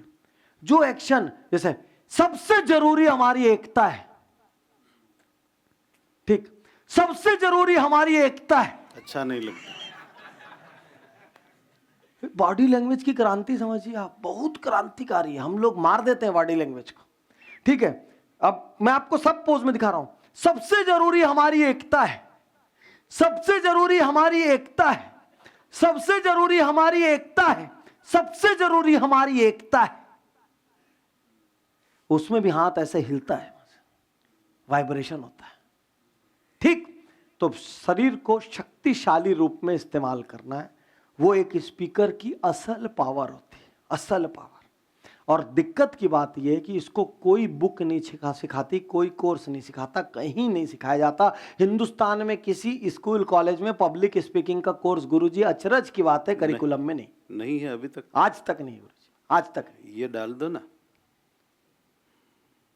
तो कई लोगों को कई टीचर प्रैक्टिस करते हैं इससे जिसको लेने जाना है क्लास, लेकिन कोर्स में नहीं डालते, उनको लगता नहीं इतना बड़ा स्किल। लेकिन आज बताइए ना, कौन सेल्समैन नहीं है? हर किसी को विचार बेचने हैं, किसी को उत्पाद बेचने हैं, किसी को आइडिया बेचना है, किसी को एक प्रोजेक्ट बेचना है, किसी को एक मिशन बेचना है। कि बेचने का मतलब किसी ने किसी को आपको समझाना पड़ता है। समझाना is a short form of selling. आपको एक माँ को अपने बच्चे को दवाई भी खिलाना है तो एक्चुअली वो दवाई उसको समझाना पड़ेगा, बेटा ये जरूरी नहीं समझेगा, बाद में दो जन हाथ पैर पकड़ेंगे, मुंह करना। ठीक, तो अब हैंड लैंग्वेज हो गई। लेग लैंग्वेज मैंने आपको बता दी कि ये हिलना डुलना यहां पर आ रहा है। देखिए, सीधे खड़े हो सबसे पहले तो स्टेज पे जाके लचर बॉडी लैंग्वेज, वक्ता का सीना तना हुआ होना चाहिए। वक्ता सीना तना हुआ होता है उसका, वक्ता का, अब बढ़िया बात करता, एकदम झुका हुआ ऐसा। लचर नहीं होता वक्ता, लचर में वक्ता प्रभाव नहीं डालता, सीधा होना चाहिए। पहला, एक पैर से दूसरे पैर पर नहीं झूलना है। झूलेंगे तब जब आप प्लान कर रहे हैं, जब ऐसे आगे बढ़ रहे हैं, आप प्लान कर रहे हैं तब आप झूलें। और पीछे आगे सब कर सकते हो, लेकिन आपका हिस्सा है, घबराहट में नहीं होना चाहिए। ठीक, बात पर दबाव बढ़ाने के लिए पैर आगे करें, 8 से 12 इंच की दूरी रखें। अब हम माइक पे आ जाते हैं। क्या मैं आई कांटेक्ट को क्लियर हूं? जी 100%। पीछे आप तो खाली ऐसे उंगली उठा के ऐसे भी कर दोगे तो जवाब आ जाता है, कुछ बोलना नहीं पड़ता है। ठीक, एक, क्या मैं हैंड लैंग्वेज में क्लियर हूं? जी। पतन होगा तो क्या करेंगे? उत्थान विस्तार, ठीक। और बॉडी पार्ट कब छुएंगे? उसकी बात आ रही है तो उससे डबल दबाव क्रिएट होगा। ठीक है, ये हैंड लैंग्वेज हो गई। पैर के लैंग्वेज में मैं क्लियर हूं आपके लिए, यहां पर तो कोई चैलेंज ही नहीं है। यहां पर जो थोड़ा बहुत चैलेंज है वो बॉडी अपने को सीधी रखना है और बहुत एक ही नियम है, आगे बढ़ेंगे तो दबाव बढ़ाना है, दैट्स इट। पैर के लैंग्वेज तक अपन क्लियर हो गए, आई कांटेक्ट हो गया, हैंड लैंग्वेज। अब माइक की दूरी पे आते हैं। होता क्या है, कभी कभी हम स्टेज पे पहुंचे कई लोग ऐसा होता है माइक ऐसा है नीचे और वो यहीं पे अपनी बात बोल जाते हैं, क्योंकि माइक को ना स्टेज पे पहुंच के एडजस्ट करने के लिए भी हिम्मत चाहिए। आप लोग कथा करते हैं, पता है आपको नहीं पता, लेकिन सामान्य आदमी इतना डरता है जो बोला नहीं है, वो ना ये नीचे रहेगा ना तो ऐसा मुंह करके बोल देगा मैं आपको बतला रहा हूं, और ये नहीं नीचे करके बोल देगा भाई। यही माइक ऊपर होगा और वो खुद छोटा है। देखिए आज यदि ऐसा नहीं हुआ ना तो उसकी ये गर्दन हमेशा ऐसे ऊपर, पूरा कुछ माइक एडजस्ट नहीं करवाएगा वो। और कई जगह माइक मैन मान लीजिए नहीं है एडजस्ट करने के लिए, वो ऐसे ही बोल के निकल जाएगा भाई। ठीक, तो जब भी आप बोले, एक स्ट्रांग वक्ता की पहचान है, सबसे पहले हो जाता है एक बार तो ऑडियंस को देख के मुस्कुराता है। हमेशा स्टेज पे जाओ एक बार, क्योंकि मुस्कुराहट दुनिया का सबसे बड़ा बॉन्ड है। जैसे मुंबई में लोकल ट्रेन के बारे में कहा जाता है, वहाँ लोग हज़ारों लोग रोज लोकल ट्रेन में चढ़ते हैं, उसमें से 95% लोग एक दूसरे को नहीं जानते लेकिन रोज मुस्कुराते हैं। जानते नहीं है? मॉर्निंग वॉक लोग करते हैं अपनी कॉलोनी में, कितने लोग दिखते हैं उनको देख देख के मुस्कुराएंगे, जानते नहीं है? तो मुस्कुराहट, एक बड़े अपार्टमेंट में सैकड़ों फ्लैट है, देखते हुए मुस्कुराएंगे लेकिन जानते नहीं है। लेकिन मुस्कुराहट का अपना एक बॉन्ड होता है। तो सबसे पहले जब स्टेज पे आए, बढ़िया से मुस्कुराइए एक बार ऑडियंस की तरफ देख के, हल्के सी मंद मंद मुस्कुराहट। उसके बाद थोड़ा माइक को सेट कीजिए, यदि सेट नहीं तो पहले माइक देखिए। अच्छा वक्ता हमेशा माइक देखता है, वो बोलता है आप सब रुकिए, जब मेरा माहौल तैयार होगा तभी बोलना शुरू करो। हेलो, क्लियर है एकदम? अब दूरी कितनी होनी चाहिए? यदि आप लाउड बोलते हैं, ठीक, यानी आवाज आपकी खुली हुई है, तो 2 हाथ की दूरी चाहिए। हर किसी के 2 पंजे की दूरी चाहिए, ठीक, ये यहीं पे आप बोलेंगे, ठीक। और यदि आपकी आवाज बहुत कमजोर है, फीबल वॉइस जिसको कहते हैं, छोटी निकलती है, हल्की निकलती है, तो 1 पंजे की दूरी चाहिए, ठीक। ये 1 पंजा। और जैसे मेरे जैसा आदमी है, मैं लाउड हूं, मेरे को 2 पंजा। क्लियर? ठीक। Clear. अच्छा, एक बात और याद रखना, माइक यहां है तो इस साइड मुंह करके नहीं बोलते रहना कभी भी। माइकों की रिसेप्टिविटी अलग अलग रहती है, साइड से ठीक से कैच नहीं करते बहुत सारे माइक, इसीलिए ये सब माइक का जन्म हुआ। कहीं पर भी मुंह हिलाओ, ये सामने रहते हैं। कॉलर माइक में भी यहां तक प्रॉब्लम है, यहां कॉलर में माइक रखा रहता है, इधर बोलो तो आवाज गड़बड़ाने लग जाती है। तो ये नंबर 1 माइक है, लेकिन आज भी जिनको इसमें आनंद आता है उनको इसी में आनंद आता है, ठीक। तो इसमें सामने रहेगा, और कहते हैं माइक नाक की सीध में रहना चाहिए। 99% बातचीत में माइक नाक की सीध में रहना चाहिए, जब तक हाँ भाई ऐसा ना करना, हाँ बोलो, ठीक है कि नहीं, तो आपका जो माइक से ऐसे ऐसे हटता है, तो उससे क्या होता है, वॉइस में चेंज भी आता है, वॉइस में चेंज भी आता है, वॉइस में चेंज भी आता है, तो उससे फिर श्रोता का वो ईसीजी गड़बड़ाता है। अच्छा है वो अपने सेहत के लिए, क्योंकि जो एक लाइन में चल रहा था वॉइस चेंज हुई हल्की सी हिलाने से।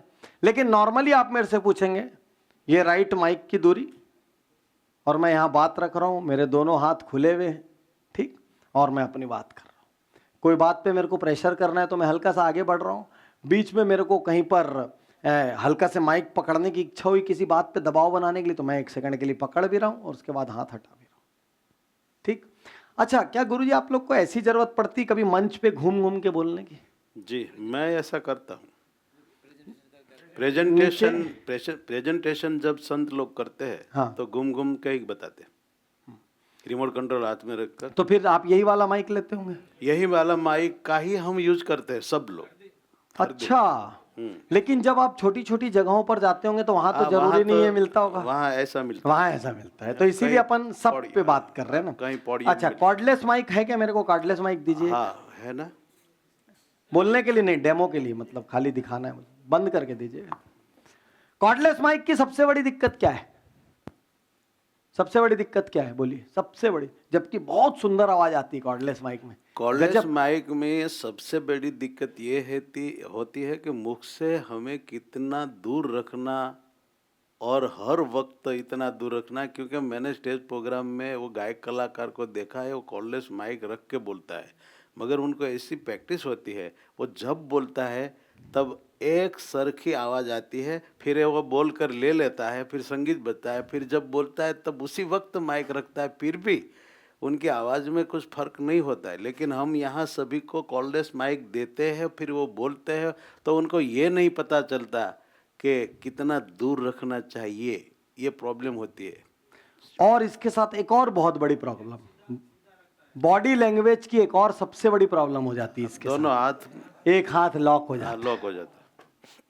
अब अचानक बोलते बोलते आपने विस्तार की बात करनी है, तो आप बोल रहे हैं अरे भगवान बैठे हैं, माइक उधर चल दी। अब एक हाथ से भगवान को कितना बिठाओगे? ठीक, मैं आज आपसे कह रहा हूं, बार बार माइक उधर चल देगा।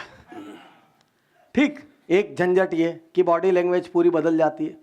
दूसरी झंझट ये, एक हाथ लॉक हो गया ना तो एक हाथ हिलता हुआ बहुत अजीब लगता है। 2-4 मिनट के स्पीच में नहीं लगेगा, लेकिन ऐसा लगता है क्या एक ही एक साइड से हिले जा रहा है। फिर उसमें हम लोग लोगों को बताते हैं हाथ बदल भाई। लेकिन फिर भी कॉर्डलेस प्रिफर्ड नहीं। तो यदि मिले तो सबसे अच्छा ये माइक, ये नहीं मिले तो इसके बाद कॉलर माइक, और इस माइक में तो ये तो क्या है, ये मजबूरी माइक है। मजबूरी माइक मतलब जहां कुछ नहीं होता उसका खुदा होता है वाला माइक है ये। तो जहां गांव में कुछ भी नहीं मिलेगा वहां पे ये माइक मिल जाता है अपने को, तो ये काम चल जाता है इसमें, है ना।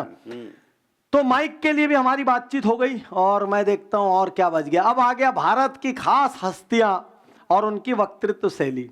अब इसमें होगा क्या कि इनके स्पीच प्ले होंगे, ठीक, और इनके स्पीच के बीच बीच में मैं रोक के आपसे पूछूंगा क्या खास हुआ। तैयार? क्योंकि फिर अभी मैं आपके सवाल जवाब लूंगा, फिर क्या कहते हैं, हम अपने प्रेजेंटेशन के लिए तैयार होंगे, फिर कुछ और चीजें हैं, मीडिया को कैसे हैंडल करना, गड़बड़ कैसे ना हो, वो कैसे बचना, ठीक। तो किससे शुरू करोगे? एक स्पीच आपको दिखाना है, अटल बिहारी वाजपेयी का दिखाओ। सबसे स्लो, कोई नियम काम नहीं करता, देखिए आप एक स्पीच। बीच में हम सो ले तो भी चले। पानी वानी पी के आ गए, बाहर घूम टहल के आ गए। लेकिन ये छोटा सा टुकड़ा है, बॉडी लैंग्वेज की दृष्टि से है ये उतना स्लो भी नहीं है उनका, ये एकदम छोटा टुकड़ा है। लोकसभा में इन्होंने बोला था। हाँ भाई, हम तटस्थ रहेंगे, रामाय स्वस्ति रावणाय स्वस्ति, हम तटस्थ रहेंगे। और तटस्थता का कारण ये दिया कि हम विधानसभा में भारतीय जनता पार्टी के साथ वोट नहीं कर सकते। ये संप्रदायवादी हैं, कांग्रेस सेक्युलरवादी है, संप्रदायवादियों के साथ वोट करना उन्हें गवारा नहीं है। लेकिन जब देवेगौड़ा की सरकार हटाने का सवाल आया था तो आपने हमारे साथ वोट किया था या नहीं किया था? अच्छा, छोटा वाला पीस। तो अटल बिहारी वाजपेयी की खासियत क्या थी पता है? वो ना गर्दन का खूब इस्तेमाल करते थे। क्यों भाई, है वो संप्रदायवादी है हम, तो गर्दन का इस्तेमाल इतना आसान नहीं है। तो लेकिन मैं आपको क्या बताना चाहता हूं, हर स्पीकर पता है अपनी शैली लेके पैदा होता है। आपको किसी की कॉपी करने की जरूरत नहीं है। आपका हाथ हिले हाथ सही, गर्दन हिले गर्दन सही, जो हो आप हो। है एक प्रॉपर्टी जिसकी कीमत 100 करोड़ रुपए की है, उसकी फोटोकॉपी 50 रुपए में होती है। उसकी डॉक्यूमेंट की फोटोकॉपी, जो रजिस्ट्री करो पेपर 100 करोड़ का होगा, वो डॉक्यूमेंट की फोटोकॉपी 50 रुपए में होती है। किसी की फोटोकॉपी बन के कोई फायदा नहीं है। ओरिजिनल रहिए, प्रेरणा लीजिए, सबसे लीजिए प्रेरणा, लेकिन लास्ट में थोड़ा थोड़ा प्रेरणा लीजिए, पूरा स्वरूप मत बदलिए, बाकी ओरिजिनल रहिए। आपके कुछ मजबूत एरिया है, आपके कुछ कमजोर एरिया है। देखिए, हम सबको ना ईश्वर ने भी कुछ दे के भेजा है। कई लोगों के ना चेहरे में ही बहुत सहजता होती है, सौम्य होते हैं, उनको ना देख के सुकून लगता है। कई लोगों के चेहरे में बहुत राउडीपना रहता है, उनको देख के लगता है कुछ उल्टा सीधा करेगा। तो हम सब अपनी पर्सनैलिटी के साथ, अपनी आवाज के साथ हैं। कई लोग इतना बड़ा शरीर रहेगा, आवाज निकलती है एकदम पतली सी। कई लोग एकदम देखने से दुबले पतले रहेंगे, आवाज निकलेगी एकदम भारी मोटी। तो हम सब अपनी आवाज के साथ, अपनी पर्सनैलिटी के साथ, अपनी स्टाइल के साथ हैं, और वैसे ही हम सफल होंगे। हेलो, वैसे ही हम सफल होंगे, और कोई हमारे सफल होने का रास्ता नहीं है ना। मोदी जी का लंबा है कि छोटा है? गुजरात में है भाई, दिखा दो मोदी जी को भी। मैं भी नहीं सुना, ये कौन सा लगाया हो, दिखाओ। और इसलिए मैं समझता भी चाहते हैं, क्योंकि विश्व भारत से दिव्यता की अनुभूति का अपेक्षा कर रहा है, और भारत से गरीब व्यक्ति भारत की भव्यता की अपेक्षा करता है, और दोनों का मेल कर करके इस देश के निर्माण की दिशा में मैं रोको, अब बोलिए, पोडियम का कौन से हिस्से पे हाथ रख रहे हैं? As, hands proved. पोडियम के किस हिस्से पे हाथ रख रहे हैं? और जब पूरी बड़ी बात किए तो दोनों हाथ उठाइए। Yes please. कभी कभी सामान्य मानव के जीवन में एक उलझन बोझ लिया कभी ज्यादातर लोगों के जीवन में, इधर देखे तो बॉडी इधर गई, मकसद होता है सफलता। अब देखिए घूमेगी बॉडी पक्का।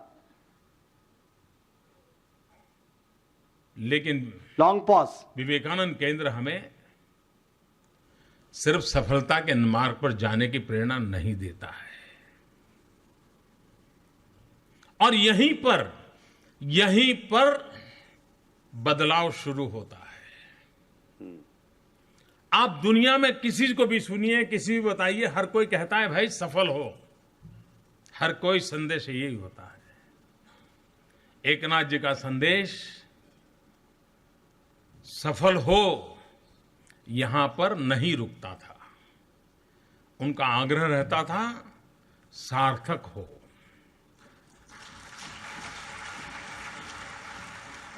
रोकिए, देखिए यहाँ पे उन्होंने ताली बजाने का पॉज दिया है। उन्होंने ऐसा करके रोक दिया और ताली बजी और पूरे ताली बजते तक वो भी रुके हुए, ताली को बजने दे रहे, लॉन्ग पॉज ले रहे। यस, सार्थक होने के लिए सफलता एक स्टेशन है जो सार्थकता की ओर ले जाने के लिए आखिरी स्टेशन पर ले जाता है, लेकिन सफलता ये जिंदगी का अंतिम छोर नहीं हो सकती है। आज का युग जो कि सफलता से ही बेंचमार्क हो चुका है, और क्लासिक है। रोको सार्थकता की ओर ले रोको, जाना। बेंचमार्क को कैसे किया उन्होंने? वैसे तो बेंचमार्क ऐसे ही होता है एक्चुअली। आप किसी से मार्क कर रहे हैं हम उस लेवल पे है कि नहीं, तो और जितनी बार उन्होंने आखिरी बोला तो हाथ पूरा गया, एंड पे गया। आखिरी आखिरी कहां होता है? एंड। आखिरी स्टेशन नहीं हो सकता है। सफलता का बेंचमार्क एक्चुअली पता है, जो हम बात करते हुए करते हैं ना, वही करना है भाई स्टेज पर। हम बात कर भी, सफलता का बेंचमार्क नहीं होना चाहिए क्या? ऐसे अपन बात करते कैसे उठते, सफलता का बेंचमार्क होना चाहिए, ऐसा नहीं बोलते। ऐसा हाथ हिलता रहे। यस, थोड़ा सा और बढ़ाना क्या है इसमें ना, ये बहुत ही सार्थक प्रयासों की आवश्यकता रखता है। जब मैं ये बात किसी को बताता हूं भाई सफलता और सार्थकता के बीच में अंतर क्या है, तो कभी कभी समझाना, आज जगत इतना बदल गया है कि कठिन हो जाता है। लेकिन कोई सुने कि भाई बिल गेट्स का काम क्या था। माइक्रोसॉफ्ट के द्वारा दुनिया में बहुत बड़ा नाम बना दिया, अरबों और खरबों रुपए कमा लिए, सफलता की ऊंचाइयों को पा लिया उन्होंने। लेकिन फिर लगा सफल तो हुआ, सार्थक होना बाकी है। और तब क्या किया? सारे रुपये डोनेशन में दे करके चल पड़े, गरीब देशों में जाते हैं, टॉयलेट बनाओ, सफाई करो, इसी में लग पड़े और जीवन की सार्थकता की अनुभूति कर रहे हैं। देखिए क्लासिक चीज आप देख सफलता रहे हैं। को सार्थकता रोकना बस, की हो गया। जब भी ये ताली बज रही है, he is taking a full pause. वो रुक रहे हैं उतनी देर, ताली को बजने दे रहे हैं कि आप अपने एक्सप्रेशन को करिए। खैर, स्पीचेस तो हम देखते रहेंगे, इसके लिए तो पूरी जिंदगी पड़ी है। मैं समझता हूं अब आप बेसिक कंसेप्ट से पूरी तरीके से क्लियर हो गए। अब मेरे को श्रोताओं के माइक के प्रकार हम लोगों ने ऑलरेडी आज बात कर ही ली है। स्टैंड माइक में क्या, कॉर्डलेस माइक में क्या, ये माइक में क्या, इसकी बात हमने कर ही ली है। माइक लंबाई के अनुसार एडजस्ट करें, होठों और ठोड़ी के मध्य में हो, होठों से 10 इंच की दूरी पर हो, कस के ना पकड़ें, माइक को बार बार ना ठोके छुएं। और ये गुरुजी एक बात, ओ हो, जब आप ये माइक यूज करते हैं, मतलब किसी भी हाल में भाषण खत्म होने के बाद माइक बंद करना ना भूलें। मतलब वो हो सकता है जो सोच नहीं सकते। मैं गुरुजी कभी कभी सोचता हूं कि जैसे कोई स्पीच खत्म करके मैं एक हॉल में दिया 1000 आदमी का, और उसके बाद ग्रीन रूम में आ जाते हैं हम लोग, तो हम वहीं पर माइक नहीं खोलते, हम माइक लेके ग्रीन रूम में आ जाते हैं। और ग्रीन रूम में आते वक्त मेरा कोई स्टाफ मेरे से दुश्मनी पाल ले है, और वो इसको दबा के बोला बंद है सर, बंद है। और जो पहले 2-4 डायलॉग मारूंगा मैं, वो नीचे ऑडियंस तक गए ना, सब कुछ तबाही हो जाएगी। क्योंकि आके पहले मैं 2-3 लोगों को डांटता हूं जो उस वक्त ध्यान नहीं दिए, ये क्यों नहीं किए, वो क्यों नहीं किए, ये क्यों नहीं किए हैं। या मैं बोलता क्या बेवकूफ टाइप की ऑडियंस थी यार, एक्सप्रेशन तक नहीं आता उनके चेहरे। ऐसा है यार, क्या वो कंपनी का एमडी बेवकूफ था यार, 10 मिनट की जगह आधा घंटा लेके अपना टाइम खत्म कर दिया, और पता चला वहां एमडी बैठे कंपनी का जिसने बुलाया है। मतलब हमेशा आजीवन याद रखें, भाषण खत्म होने के बाद माइक जरूर से जरूर बंद करें। खासकर इसी माइक में गड़बड़ होती, बाकी तो आप वहीं छोड़ के चले जाते हो, इसमें और कॉलर में ही गड़बड़ होती है। तो आप लोग, मतलब संत लोगों को उतना रिस्क नहीं है, लेकिन जीवन में जब बुरा दिन आता है ना, तो रिस्क है। सब कुछ गड़बड़ हो सकता है, होता है उसी दिन। और मैं तो गुरुजी कल्पना करके सिहर जाता हूं कि ऐसा कभी हो गया, बाप रे बाप, उसको तो वापिस लाना मुश्किल हो जाएगा, ऐसा हो जाएगा। मतलब बहुत ज्यादा इंपॉर्टेंट चीज है ये। तो देखिए ये पाम कार्ड बनते हैं, जो मैंने आपको दोपहर को पाम कार्ड दिखाए थे, पॉइंट 1, पॉइंट 2, पॉइंट 3 पॉइंट, ऐसा कार्ड में लिखा रहता है सीधे सीधे। और इसमें अलग अलग कलर यूज किया जाता है लिखते समय, ताकि एक कलर से मिक्स ना हो जाए। आंखें जैसे पहली लाइन लाल रहेगी, दूसरी लाइन नीली रहेगी, तीसरी लाइन लाल रहेगी, तो आंख देखिए, छोटा छोटा जुगाड़ है, ठीक, नहीं तो आपके अक्षर मिल जाएंगे आपस में। तो आपने लिखा ओपनिंग सैर करने में चला, बॉडी इंसान की में दया की इतनी कमी के कारण क्या, यदि दया की कमी ऐसी होती रही तो क्या होगा, इस इंसान में दया भाव कैसे बढ़ाएं। 3 बॉडी 1 2 3 और 0.5 की जगह लिखा गया क्लोजिंग, खत्म। एक कार्ड में स्पीच समाप्त, समाप्त बोल रहा हूं आपको। एक कार्ड से ज्यादा और रेयर केस में कंटेंट बढ़ी तो 2 कार्ड लग जाएगा, नहीं तो 15 मिनट तक के स्पीच के एक कार्ड में खत्म हो जाते। क्लियर, आप सब करके देखना अभी, है ना। तो मैं आपको कुछ नियम बता रहा हूं कि श्रोताओं को कैसे जीतते हैं, कैसे जोड़ते हैं। ये पेज नंबर 62 67 है, 62 लगाओ। सबसे पहले अब ध्यान में रखिए, सबसे पहले मैं दिन भर से जो बात बोल रहा हूं आपके लिए क्या महत्वपूर्ण है वो खास बात नहीं है, श्रोता की किस चीज में रुचि है वो खास बात है। ठीक, जब जब आप श्रोता की रुचि की बातें करेंगे वो आपसे अपनापन महसूस करेगा, पहला नियम। दूसरा नियम, श्रोताओं का हिस्सा बने। तो आज जैसे उसने क्या किया, अमिताभ बच्चन ने अपने इसमें में, अरे राम भाऊ तुम हो यहां आए हो का, और सब ठीक। राम भाऊ के चक्कर में राम भाऊ तो हो गए वीआईपी, ठीक, लेकिन पूरी पब्लिक के साथ एक एंगेजमेंट बिल्ड हो गया। तो श्रोताओं का हिस्सा बने। जैसे कि मैं बिहार गया, आपको अभी किस्सा बताता हूं कि दिवाली के जस्ट अगले दिन मैं बिहार गया था, सम्मेश शिखर, नालंदा, राजगीर, कुंडलपुर, ये पूरी जो जगह है वहां पर, तो वो दौरे पे गया था। तो वहां पे हर जगह लोग मेरे से मिलने आ रहे थे, मेरे स्पीच हो रहे थे शिखर जी में। तो मैंने वहां पर बोला, मैंने बोला मेरा पूरा बचपन बिहार में बीता है, हर साल 2 महीने बिहार में रहता था, मैं बिहारी हूं, हाफ बिहारी। और बिहार था देव पब्लिक खुश। और आपको पता है एक बिहार में आइटम बिकती है गुरुजी, उसका नाम है आलू का चालू। आलू का चालू, तो वो बिहार में स्पेशल है, बिहार का कहीं नहीं मिलता। मैं बोला आपको पता है आज भी कई बार मेरे को आधी रात में नींद में आलू का चालू याद आता है बचपन में। आप अचरज करेंगे, मेरे 2 घंटे का लेक्चर खत्म हुआ, ऑडियो जो ऑर्गेनाइजर थे वो आलू का चालू मंगवा के रखे हुए थे वहां। और बाद में वो सब क्या बोले, अरे तो अपने बिहारी है, अरे ये तो अपने बिहारी है। तो केवल मैंने क्या किया, उनका हिस्सा बन गया, उनकी जगह की बात कर दिया, उनकी जगह से महाराष्ट्र जाता हूं, अरे आज मैं जो कुछ भी हूं महाराष्ट्र की बदौलत हूं। अब आदमी सोचता है महाराष्ट्र, अरे इसी महाराष्ट्र में मैंने पूरा ग्रेजुएशन किया है जी, जो सबसे बड़ा बिल्डिंग। ओ माँ बोलते हैं तो अपने आदमी, तो अपने आदमी है। तो कहीं ना कहीं कोई मम्मी काका चाचा बाबा कोई तो कहीं राज्य का होता ही है, तो हर राज्य से कुछ जुगाड़ निकाल ही लेते। ठीक ठीक, तो और नहीं मिला तो एक आध झूठी भी गढ़ दी कहानी, 1-2 वक्ता को अधिकार है। तो श्रोताओं को जीतने के तरीके, अच्छा श्रोताओं की वास्तविक प्रशंसा करें। कई जगह मैं एकदम जेन्युइन प्रशंसा करता हूं, कई जगह इतनी अच्छी ऑडियंस मिलती है। तो गुरुजी अभी मेरा एक ऑनलाइन प्रोग्राम हो रहा था, रात को 8 से 9 का उसका टाइम था, 12:30 बजे खत्म हुआ रात को। देश के बड़े बड़े इंडस्ट्रियलिस्ट उसमें थे, जैसे राजस्थान के आरके मार्बल के मालिक, आगरा के बेनाडा उद्योग के मालिक, ये सब जो बड़ी बड़ी लिस्टेड कंपनियों सबके मालिक ऑडियंस थे।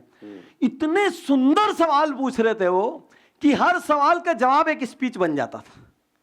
तो मैं उनको बोला कि आज आपको मजा आया कि नहीं आया मैं नहीं जानता, लेकिन बीते कई सालों से मेरे को आपके जैसी पार्टिसिपेट करने वाली, भाग लेने वाली और हाई क्वालिटी सवाल पूछने, कितने बजे गया था रात को याद है, तो 12:30 तक। तो वो ऑडियंस आज तक मेरे को बहुत लंबे समय से नहीं मिली। थैंक यू एक शानदार ऑडियंस बनने के लिए। और उनको ये बात आज तक याद है कि आपने उस दिन ऐसा। तो जब आप श्रोताओं की वास्तविक प्रशंसा करते हैं ना, तो वास्तविकता में उनको ये बात दिल को छूती है। श्रोताओं को जीतने का तरीका है आपकी कंटेंट के अलावा, यहां पर मैंने एक एक पॉइंट दिया है। श्रोताओं की सीधे मुंह पर निंदा मत करिए, परहेज कीजिए, कुछ भी गड़बड़ हो सकता है। श्रोता की सेंसिटिविटी आजकल अलग है, जरा जरा सी बात पे लोगों के शॉर्ट टेम्पर हो चुके हैं। कभी निंदा भी करना है तो हम लोग बुंदेलखंड में एक कहावत कहते हैं कि मलमल में चप्पल, मलमल में चप्पल, समझ गए ना, मतलब मलमल यानी वेलवेट में चप्पल लगा के मारो। कोथलम पंच श्रीनिवास, ठीक है ना, मलमल में चप्पल यानी उसकी पिटाई भी हो जावे और उसको लगे भी नहीं कि डायरेक्ट कितना। और जैसे मेरे को आपको बहुत गुस्सा करना है ना, तो मैं ना इनकी तरफ देख के करूंगा।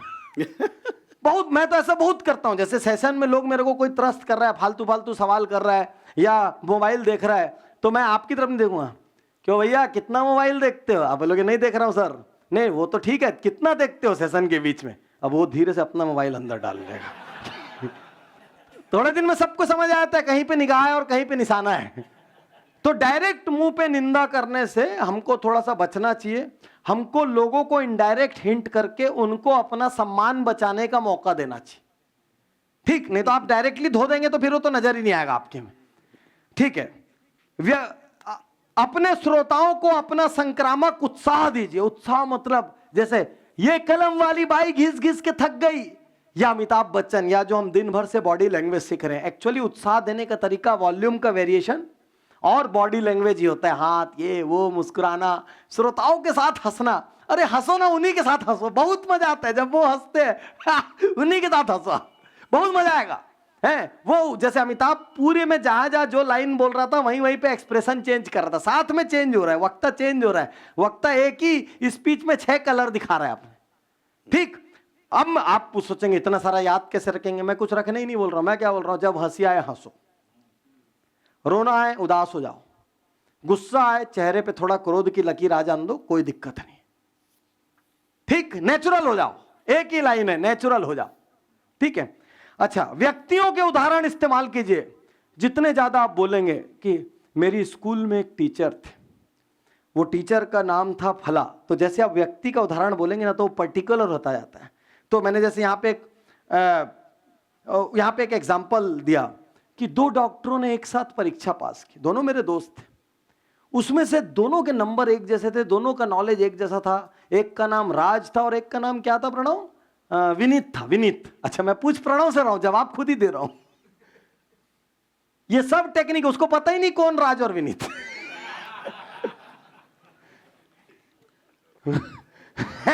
तो पूछे बाजू वाले से, हाँ क्या था? हाँ विनीत, विनीत, विनीत था, विनीत। तो उससे ऑथेंटिक आ गया, हाँ एग्जाम्पल असली है, पूछ तो रहे थे उससे।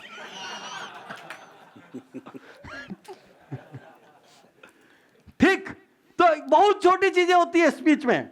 अपना मजाक बनाइए। मेरे को इतना मजा आता है खुद की हंसी उड़वाने में। आप मतलब खास कर मैं जब स्टूडेंट्स के यहाँ जाता हूँ तो उनके टीचर हमारे क्या बोलते हैं, सर कॉलेज के लड़के नहीं सुनेंगे आधे घंटे से ज्यादा। मैं बोला मैं उनसे पूछूंगा, गुरुजी इतना मजा आता है, मैं ना कॉलेज में चैलेंज कर देता हूँ, मैं इनसे हर 15 मिनट में पूछूंगा, मेरा एक स्टेटमेंट है, रुकू की जाऊं? तो यदि वो बोलेंगे रुकू, अच्छा एक बार रुकू में कई बार क्या होता है इतना खिंचा जाता है जाने ही नहीं देते, रुकू की जाओ, तो टीचर क्या बोलते हैं, बहुत टाइम हो गया। तो मैं बोला मैं पहले बोला था ना, तो वो क्या बोलते हैं, हमारे लड़के सर आधे घंटे ज्यादा किसी को टिकने नहीं देते। मैं बोलता हूँ ठीक है, मैं हर आधे घंटे में उनसे परमिशन लूंगा, रुकू की जाऊं। वो बोलेंगे रुकू तो मैं अपनी बात पूरी करूंगा, और रुकू की जाऊं में वो जाने बोल ही नहीं सकते, क्योंकि इतना मजा आता है उनको, इतना। क्योंकि स्टेज पे आके मैं जब अपने से छोटों के बीच में जाता हूँ, वहां सुपर पावर नहीं बनता, मैं दिखाता हूँ कितनी ज्यादा गलतियां हुई हैं मेरे से लाइफ, और मेरी मेमोरी ना अपनी लाइफ के लिए बहुत तगड़ी है। तो मैं यहां तक का किस्सा सुनाता हूं कि एक बार मैं और मेरा दोस्त, इसमें किस्सा है मैं और मेरा खास दोस्त, हम दोनों स्कूटर से जा रहे थे, रास्ते में गाड़ी पंचर हो गई, दोनों धड़ाधड़ उतरे, हम दोनों ने तुरंत एक टायर निकाला, बदल दिया, टायर निकल नहीं रहा था, उसकी थोड़ी हवा निकाल के निकाली, टायर बदल दिया। बाद में पता चला हमने पंचर को नहीं, जिसमें हवा थी उसका हवा निकाल के बदला है। तो जब आप अपने जिंदगी, और मैं जब स्कूल कॉलेज की कहानी सुनाता हूं, मतलब मैं बता रहा हूं 3 घंटे में आपके पेट दर्द नहीं हो गया, मतलब आप हाथ जोड़ के विनती करोगे माफ कर दो, बहुत दुख रहा है पेट। और 3 घंटे बाद जो क्लास में सबसे आखिरी बेंच पे जिंदगी भर फेल होता है, वो भी खड़े होकर बोलेगा पाटनी जी से मैं 10 गुना अच्छा हूं। तो जब हम अपने ऊपर मजाक बनाने का साहस रखते हैं ना, तब नीचे वाले को लगता है कि नहीं, जो संत बैठे ये सांसारिक जीवन में इनसे गलतियां हुई, धीरे धीरे ये उठे, इन्होंने सीखा, एक दिन चेतना का समय आया, उस दिन इन्होंने निर्णय लिया, और अचानक ही एक दिन सब कुछ छोड़ दिया। रैग्स टू रिचेस, जैसे मुकेश अंबानी का लड़का बड़ा बनेगा उतनी बड़ी स्टोरी नहीं बनेगी, क्योंकि ऑलरेडी बड़ा है और बड़ा बन रहा है बेटा, लेकिन जो जमीन से उठ के ऊंचा बड़ा बनेगा उसकी स्टोरी बनती है। यहां पर मैंने फिर लिखा है, दीनता या माफी से शुरुआत नहीं करना, कभी नहीं करना। ठीक? किसी और की नकल मत कीजिए। बहुत अच्छा। क्या बनिए? स्वाभाविक बनिए। क्या बनिए? अभी देखो मैं एक्सप्रेशन दे रहा हूं ऐसे आनंद का, स्वाभाविक, बिल्कुल आनंद की एक्सप्रेशन आने चाहिए। जब आप अंदर से बोलोगे ना, मुंह से बोलोगे ना, बात मुंह में जाके अटक जाएगी, उसके कान में रह जाएगी यहीं बाहर, और दिल से बोलोगे ना तब जाके दिल में उतरती बात, दिल में उतरती। ठीक, तो स्वाभाविक प्रशंसा कीजिए, सकारात्मक सोच बांटिए। आप लोगों का बहुत बड़ा जिम्मा है कि आप जहां जाएं वहां लोगों की तारीफ कीजिए। हम ना निंदा करके किसी को ऊपर नहीं उठा सकते। इनफैक्ट गुरुजी मैं कोट बोलता हूं हमेशा, जिसको भी ज्यादा सुधार, सांसारिक जीवन में बहुत लागू होता है, जिसको भी ज्यादा सुधारने जाओगे ना वो आपका दुश्मन हो जाएगा। इवन अपने बच्चे को भी कोई पिताजी ज्यादा बार डांटेगा ना तो बच्चे को, अरे मेरे को तो पता है पापा ऐसे ही बोलेंगे, वो तो मेरी बात समझ ही नहीं सकते कभी। उसको बात से कोई मतलब नहीं है, वो बोलेगा मेरे को पता है आप यही बोलने वाले थे। तो सकारात्मक सोच देके ही हम किसी को सुधार सकते हैं। तो हमारा जिम्मा है हमारा हर स्पीच सकारात्मक एंड हो। ठीक, और लास्ट पॉइंट ये है, एक सामान्य व्यक्ति की तरह अपनी बात कहिए। वक्तव्य में ना जब आप बहुत ज्यादा भारी भारी लच्छेदार बातें ले आते हो ना, सुनने में तो अच्छी लगती है, कनेक्ट नहीं होता। लच्छेदार बातों का कुछ हिस्सा हो सकता है, भारी बात, भारी छंद, भारी कहानी, एकदम भारी टेक्निकल कुछ हिस्सा हो सकता है। वो कुछ हिस्सा ये बताएगा हाँ भाई वक्ता ज्ञानी है, तो ज्ञान का प्रमाण देने के लिए ठीक है वो, लेकिन बाकी बातें जितनी सामान्य हो, हेलो, उतनी अच्छी है। और सबसे लास्ट बात, अपने दिमाग को सफलता के लिए तैयार कीजिए। मैं अभी आऊंगा तो आपको बताऊंगा कि फाइनल दिन कभी, जैसे अब आपको स्पीच देना हो, आपकी सब कंटेंट रेडी हो गई हो, तो उसके बाद आपको क्या करना चाहिए, आखिरी दिन कैसे करना चाहिए। लेकिन याद रखिए, यदि आप 2-3 बार प्रैक्टिस कर लेंगे ना, आपका आधा भय खत्म हो जाएगा। यदि आप ओपनिंग, बॉडी, क्लोजिंग के तरीके से तैयारी करेंगे, दुनिया की कोई ताकत आपसे स्टेज पे स्पीच नहीं भूलवा सकती। मेरे को आज तक याद नहीं, और मैं अभी आपको कहानियां भी सुनाऊंगा लौट के कि कैसे कैसे लोगों में बदलाव आया। एक्चुअली पब्लिक स्पीकिंग एक ऐसा प्रोग्राम है गुरुजी जिसमें लास्ट में 30 में से 20 आदमी रोता है, आंसू गिरते हैं उसके। वो सोचा ही नहीं था मैं बोल लूंगा, वो मंच पे खड़ा होने से डर रहा है, बहुत समृद्ध हो चुका है लेकिन आज भी हिम्मत नहीं है। तो इसी के साथ यहां पर मैं अपनी बात खत्म करता हूं। तो रात को तगड़ी सर्जरी होने वाली है, कुछ और लोग की हिम्मत बंधेगी तो सुबह सर्जरी होगी। इसी के साथ गुरुजी आपके आशीर्वाद के साथ मैं कार्यक्रम समाप्त करता हूं। धन्यवाद, रात को मिलेंगे।